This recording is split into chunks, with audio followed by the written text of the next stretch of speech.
হযরত ওমর যখন আমিরুল মুমিনিন খলিফাতুল মুসলিমিন একদিন আসরের নামাজ পড়ে মসজিদে নববী থেকে বের হলেন। এ বাবা, গভীর মনোযোগ, পর্দারের মা, একটু দিলের কানটা লাগায়া দাও। আজকে বাংলাদেশের আয়তন হলো 1,47,570 বর্গ কিলোমিটার। এই ছোট্ট একটা বাংলাদেশ মানচিত্রের মধ্যে বাংলাদেশের নামের আগে আর পরে পরে অন্য দেশের উপর, ঠিক কিনা বলেন? এত ছোট্ট একটা দেশ, এই দেশের প্রধানমন্ত্রী তো দূরের কথা, এমপি তো দূরের কথা, গ্রামের একজন প্রতিনিধির ঠেলায় সমাজে থাকা বড় দায়, একজন মেম্বারের ক্ষমতায় থাকা বড় দায়, একজন চেয়ারম্যানের জন্য কত মানুষ ভয়ে বাড়ি ছাড়া হয়ে গেল, গ্রাম ছাড়া হয়ে গেল।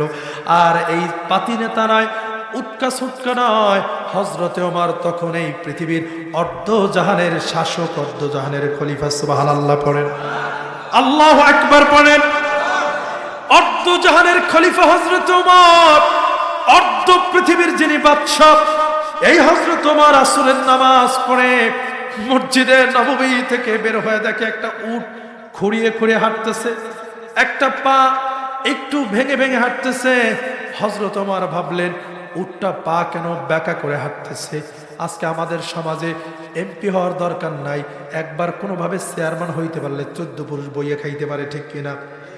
অর্ধজাহানের খলিফা হযরত ওমর চিন্তা করলেন, হায় রে, আমার উটটা এভাবে কেন পা বাঁকা করে হাঁটে?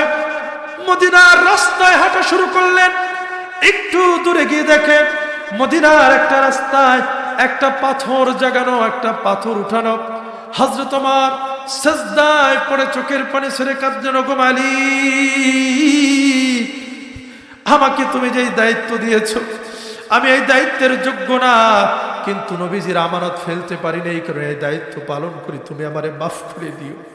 কারণ মদিনার রাস্তায় একটা পাথর পড়ে আছে আর আমি ওমর দেখি না। আল্লাহু আকবার।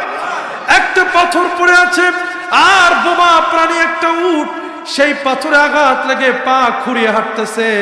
কিয়ামতের দিন এই উট যদি তোমার দরবারে নালিশ করে, আল্লাহ, তোমার বন্ধুর সাহাবী হযরত ওমর অর্ধজাহানের খলিফা ছিল, মদিনার রাস্তা পরিষ্কার করে নাই, আমি একটা বোবা প্রাণী, আমি একটা বাক যন্ত্রহীন প্রাণী, আমি ওই পাথরে একটা আঘাত নিয়ে আমার পা বাঁকা হয়ে গিয়েছে, পাটা পঙ্গু হয়ে গিয়েছে, তাহলে আমি ওমর তোমার দরবারে আসামি হয়ে যাবে। আল্লাহ, আমার অজান্তে এই পাথর ছিল, আমি সরাই দিলাম, তুমি আমারে মাফ করে দাও।